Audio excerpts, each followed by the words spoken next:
Hello everyone, welcome back to Fix Family. Today I'm going to be doing the last 3 months of my pregnancy.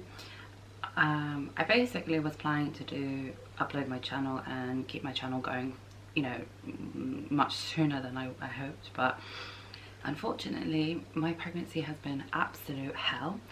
And I've basically been bedbound for 3 months. I've basically not been able to do anything.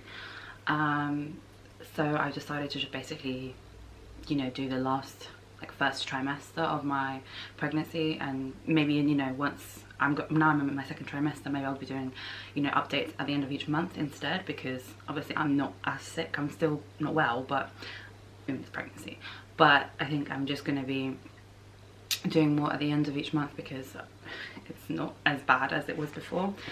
So let's just talk symptoms and stuff like that. So I'm going to be talking about symptoms, when I found out, and when the baby is due, and that was just all that kind of stuff.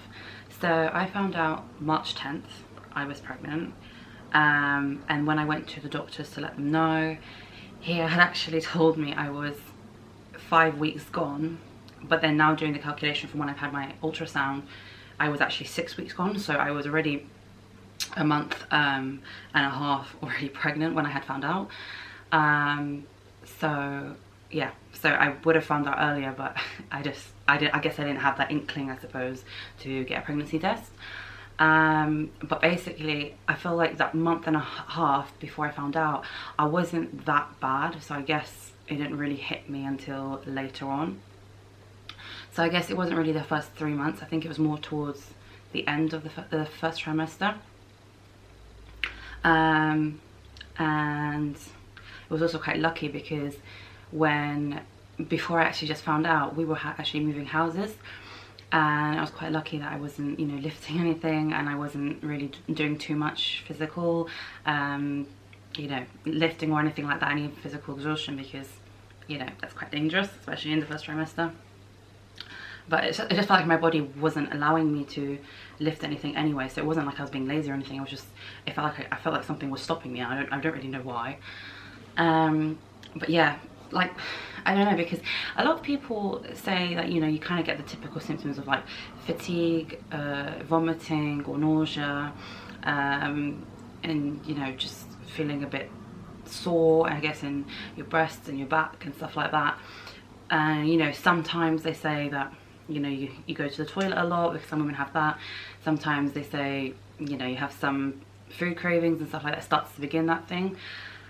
I felt like I kind of got hit by a bus with absolute tornado amount of symptoms very quickly, and I felt like I was basically, I suppose, I don't even know, I felt like I was almost, you know, sick to the bone, you know, in a hospital. I was so sick, and I wasn't in hospital, but I'm just saying it's how it felt. You know, I basically had aversions to a lot of smells, and you could say that the aversions were, you know, setting me off, but they wasn't really like that. It was just, even the thought of the smell made me feel ill. So it was very difficult. So basically what I'm trying to say is I hadn't cooked for 3 months because of it, and I'm the main cooker in the relationship, and I couldn't cook. And I mean, I'm still a bit iffy about it, and I'm now almost 4 months. You know, my family's been telling me it's going to get better, it's going to get better, blah blah blah, but I'm only just starting to see, like, I couldn't even, for instance, open a fridge because the fridge would make me feel sick, even though the fridge was clean and didn't smell. Just the idea of looking at a fridge would make me feel sick. Food shopping was a bit weird for me. I didn't feel good with food shopping. So it just felt like a lot of almost mental blocks to a lot of things, and I don't really understand. I've also never heard of someone having that kind of stuff, so I think it's really, in my mind, it's a bit strange. And, you know, like I said, you get the typical symptoms of like cravings and aversions, but I never knew it could be that bad.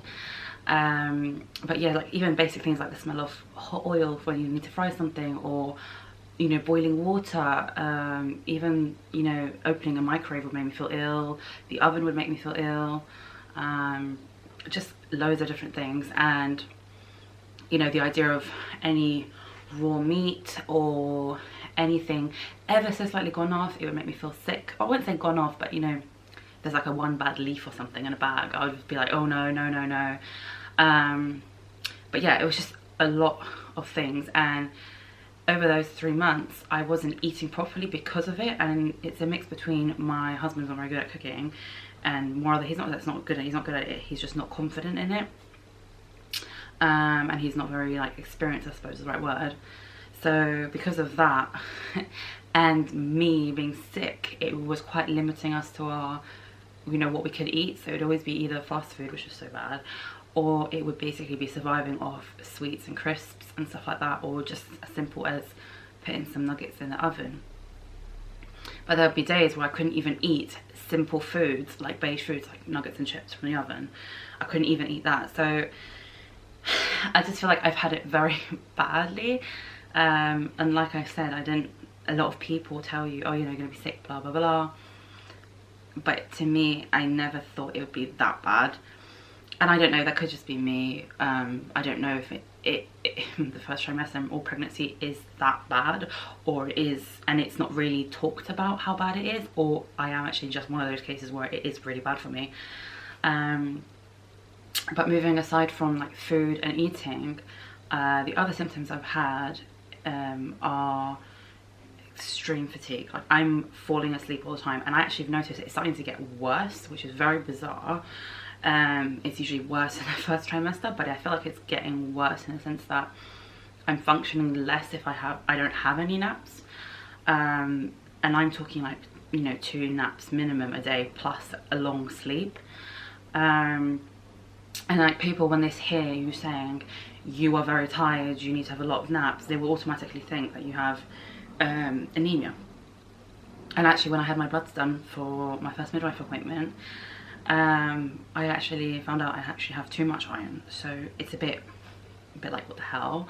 But it just might be the way my body's coping with, you know, obviously carrying and developing a human inside.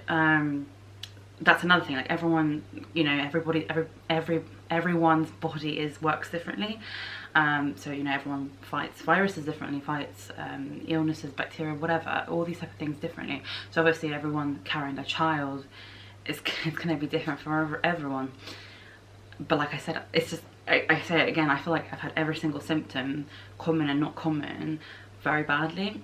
And some are getting better and some are getting worse, which is very hard to keep up with. But yeah, so the fatigue is getting worse, and I bet you when I do the end of a 4-month thing, I think I'm going to be complaining about that. The next thing, kind of like similar to it but not the same, is feeling drained. I feel exhausted. Like it's not like, I feel like I've been, you know, doing 10 maths tests a day and a marathon. Well, I've never run a marathon, but like running around the whole park every single day. Like I feel like I don't have my mind and my body doesn't feel like it has any rest when it actually does. And I just feel like I was completely like pressed. I just felt really, not depressed, just pressed. I felt like I was absolutely worn out, and just completely gone. Like I just didn't feel like myself, and it was just really, really strange. It was, like I said, it was like taking a lot of tests, you know, physically and mentally, and it was just, I don't know, it was just very strange. Again, something I've never heard someone complain, saying they feel like they're so out of energy, they've been taking 10 tests a day, and they've been running around the park or running a marathon. So I just felt like my whole body was aching, I felt exhausted, and yeah, it was really bad. That kind of is dying down, and the only reason why it's not completely died down is actually because I'm trying to keep myself doing something all the time, because I feel quite, I get, what's the word, I get kind of cabin fevery if I don't do anything for too long. I'm fidgety, so I need to keep going. So I kind of understand now the fact that I keep doing something that's making me exhausted. That makes sense. But at the beginning, I was literally not doing anything, and I was getting extremely exhausted from not doing anything, which is very unusual for me. But yeah, then moving on from that, more on the physical, like aches and pains and that kind of stuff. Yeah, so regarding aches and pains, I've had a lot, and I know this is quite a common one, but I've had a lot of back pain, And you know, it's a mix between, obviously, you know, the breasts are getting bigger and, you know, weighing more and whatever, but it's also a mix between you know, your body is basically expanding in a lot of different ways, and so it's putting pressure on your spine, which makes sense because I've had mainly a lot of pressure on my top half of the spine, so basically where the back part of my breasts, but I have had time to time on my lower spine. So yeah, the back pain I know is quite a common one, and I've had a lot of women complain about back pain basically throughout the whole pregnancy, and it kind of only gets worse because of the pressure of the child onto the spine. So that I was kind of expecting. And I've always had kind of problems with my back anyway. I have a curved spine, so I was kind of expecting that, and kind of be complaining about my back all the time. Kind of moving to the front part of it, like the breasts, I was going through absolute hell with that, and it just felt like even just putting your bra on, which I couldn't even do, but then even putting a top on and just slightly brushing them, I felt like screaming. It was so painful.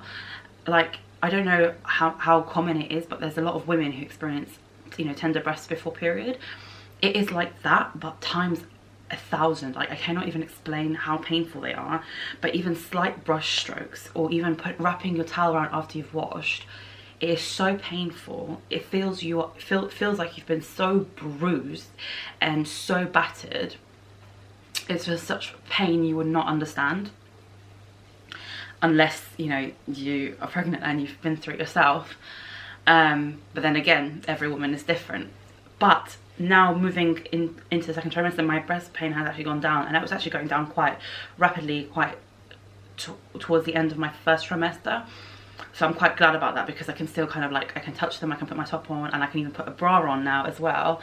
So I'm kind of glad it's not, like, continuing. I mean, obviously it's going to happen, it's going to flare up again within the next few months, because obviously they're going to get bigger again. But it's just nice to have a bit of a respite from it, because it was really bad and really painful. Like, even lying on my side or even lying on my back was hurting because of the breast pain. So it was really, really unbearable. And the other thing I can think of is, I felt like another thing I've had for the past trimester was I felt like I was going to the toilet a lot, as in number 1, number 2.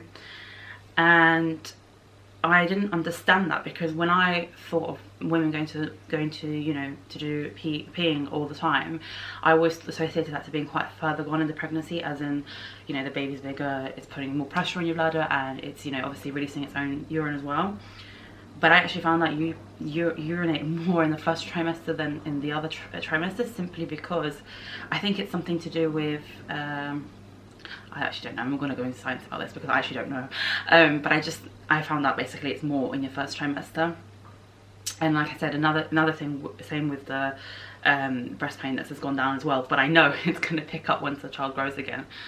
So regarding that, I'm kind of glad it's gone. It's still like I'm peeing more than I would normally, but it's not like to the point where I'm glued in the bathroom. And then kind of going on the other side of things, regarding, you know, going to the stools and going to the toilet number 2, I had it quite badly. Again, it's gotten better. It's kind of gone back to my way, which my way was always unhealthy anyway, but it was better than it was before. So, like, on average, I would go, before pregnancy, I would go to the bathroom, I think maybe 1 to 2 days, you know, depending on what I'm eating. And for me, it's not like what I ate on the day, it's what I've been eating in the past few days. But yeah, so for me, it's normal is about 2-3 days. 1 to 2 days is, you know, if I'm having a good week. 2 to 3 days is more than normal for me. But before, in the first trimester, I was going days without it, and if I did go, I would end up having piles, which is really bad. And a lot of women don't actually talk about it, which is quite sad, because yes, it's not a very pleasant thing to talk about, and yes, it's not, you know, it's not the glamorous thing, and it's, you know, not everyone wants to hear it. But unfortunately, I never knew about it, and I never knew that it could cross your mind. It could, you know, could happen to you, and it never crossed my mind that it could happen. And obviously, someone who suffers from constipation in the past, nothing to do with pregnancy, it's my first pregnancy.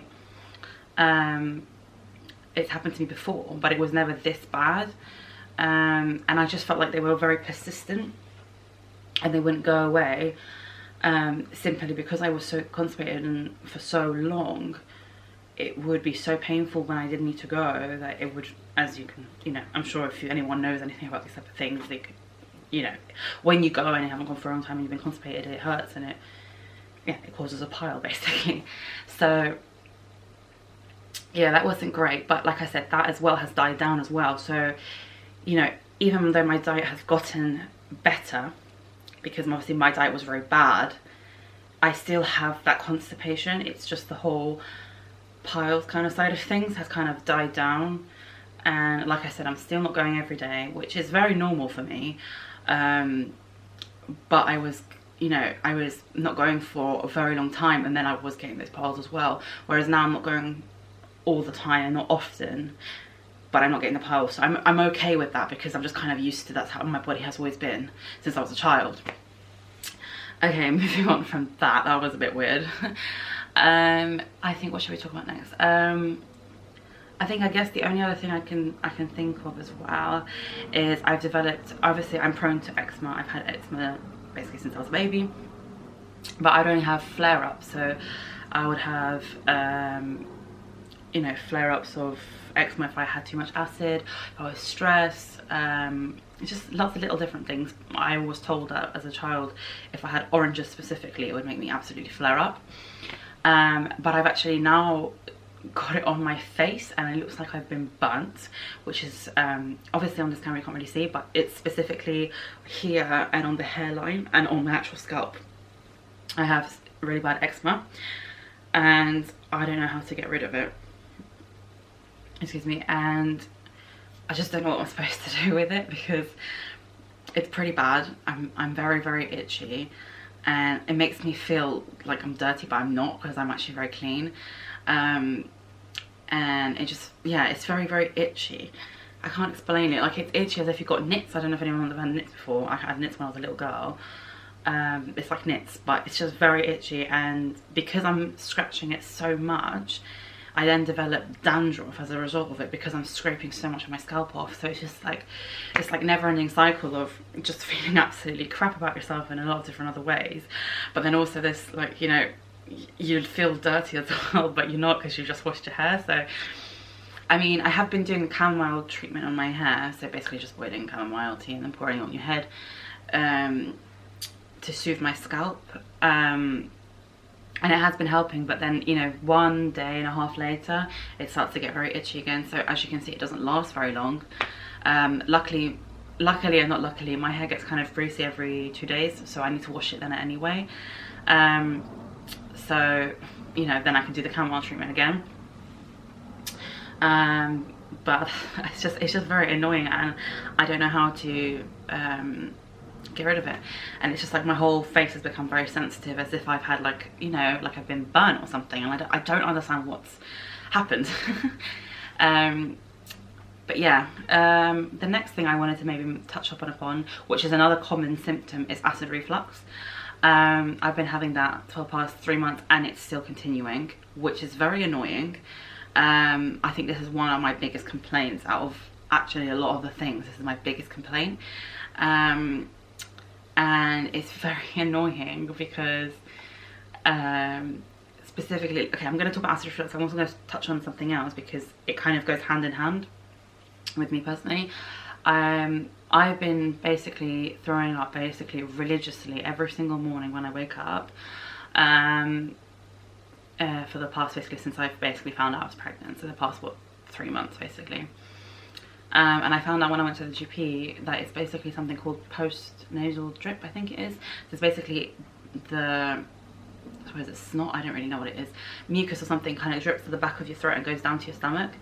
And for the good thing is, for the first 2 months, I wasn't actually able to blow my nose. It was that clogged that the only way by getting it all out was by throwing up. So I'd be, you know, in the bathroom for like 40 minutes every single morning throwing up.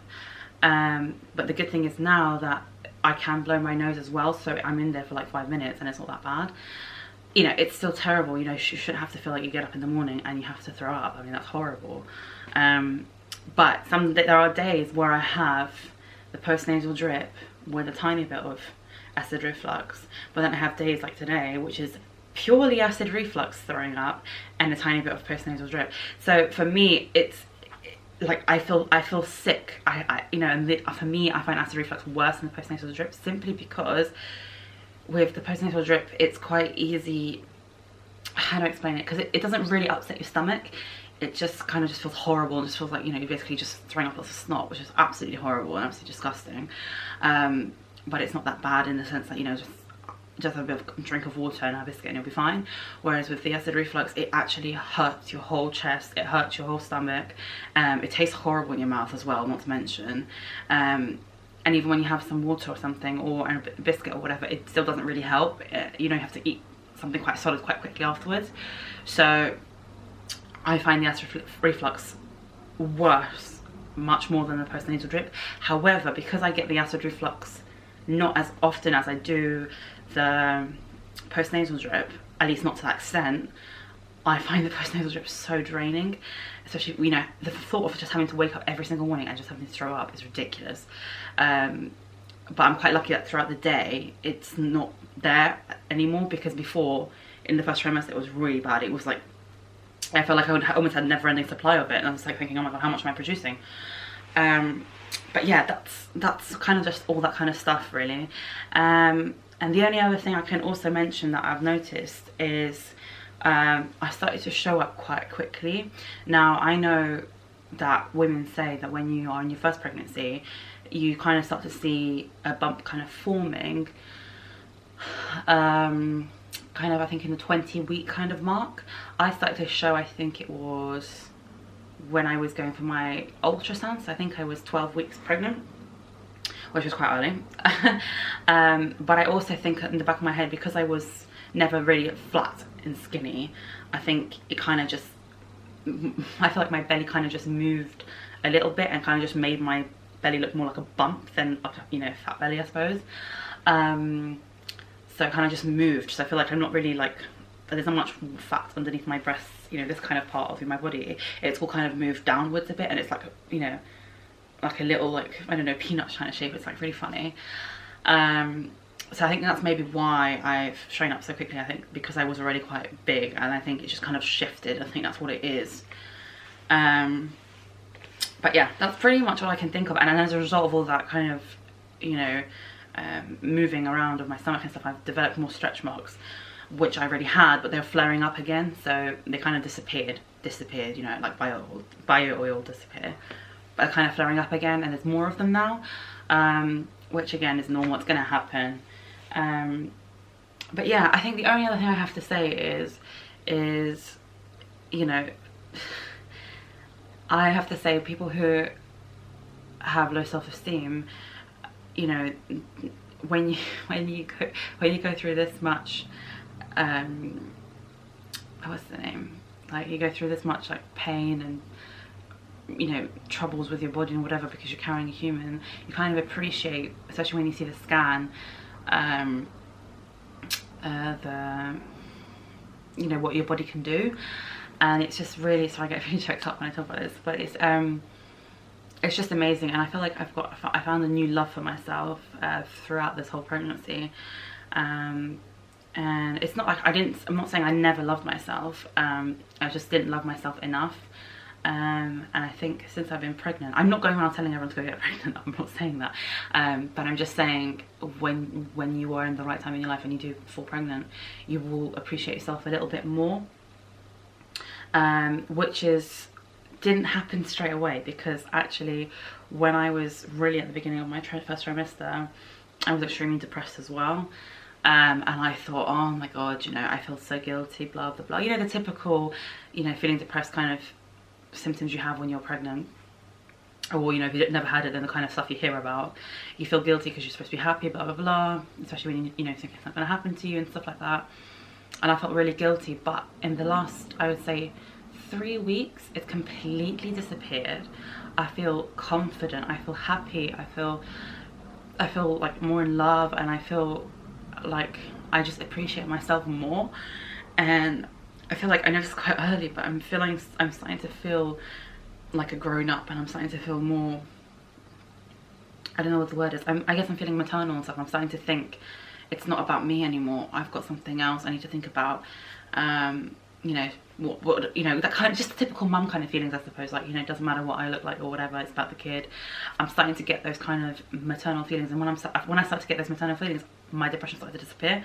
So I'm very glad, but the thought of it might seeping back in later in the pregnancy or post-pregnancy, so i.e., you know, was it postpartum depression, I think it is, that just scares me, because obviously I'm prone to it. So fingers crossed I'll be fine, especially because of these, you know, maternal feelings and, you know, instincts coming through so early and so quickly. But I don't know, I'm very content right now, and I'm taking every day as it is. And for me, the first trimester was absolutely horrendous, and I wouldn't recommend it to absolutely anyone. But then again, you know, you kind of, some people have bad first trimesters and some people don't feel anything until they're 6 months pregnant. So everyone's different. And obviously I say don't recommend the first trimester, but you know, you kind of have to go through first trimester to experience the whole pregnancy. So yeah, but I'm just kind of glad I've kind of got over that, and I'm still not well, but you know, pregnancy not well. But I'm kind of getting better, and mentally is the most important thing. Because, but yeah, that's all I'm going to really say for the first 3 months of the pregnancy. I'm obviously going to update you with my pregnancy next month, but for now I guess I'll just show you how my belly looks for the past 3 months, and yeah, and then I'll just show you the belly, and then I'll just kind of like log out. So if you like this video, give it a thumbs up. If you want to see more videos from me, please subscribe. And yeah, and if you've got any advice, comments, anything, video recommendations, anything of the sort, let me know in the comments below, and I will also leave my Instagram handle name in the description box.